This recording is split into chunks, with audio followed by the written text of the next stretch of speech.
Pemirsa, informasi pertama kami awali dari Kabupaten Aceh Besar. Pemerintah daerah Kabupaten Aceh Besar akan membangun sejumlah infrastruktur di kawasan objek wisata Pantai Pasir Putih. Pantai Pasir Putih, Kecamatan Masjid Raya, dan pembangunan akan dimulai pada tahun ini dengan anggaran yang bersumber dari APBA. Bupati Aceh Besar Insinyur Muardi Ali bersilaturahmi dengan para pedagang di objek wisata Pantai Pasir Putih. Dalam kunjungan kerja yang didampingi oleh Kadispora Aceh Besar Sulaimi, Bupati meminta para pedagang di sekitar lokasi wisata tersebut agar mendukung penataan kembali kawasan wisata pantai itu. Dukungan masyarakat di sekitar menurut Bupati sangat penting karena mengingat dalam tahun anggaran 2018 ini pemerintah Provinsi Aceh melalui Dinas Pariwisata telah menggelontorkan dana sebesar 4,5 miliar rupiah untuk membangun sejumlah infrastruktur pendukung.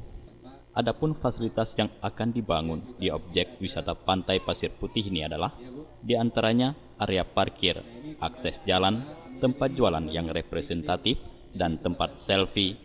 Dengan pembangunan sejumlah fasilitas tersebut, Muardi Ali berharap dapat menarik perhatian pengunjung sehingga mampu meningkatkan pendapatan warga sekitar.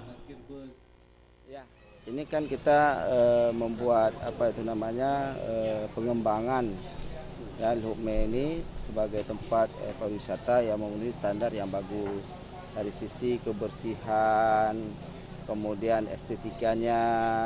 Tadi ada sapi, gimana sapi harus tertib, kemudian parkirnya yang bagus, tempat jualannya juga yang baik, supaya pengunjung di sini menjadi lebih nyaman lah, seperti itu. Nah, selama ini kan kadang-kadang kebersihan tidak ada, padahal kita memiliki pantai yang cukup bagus.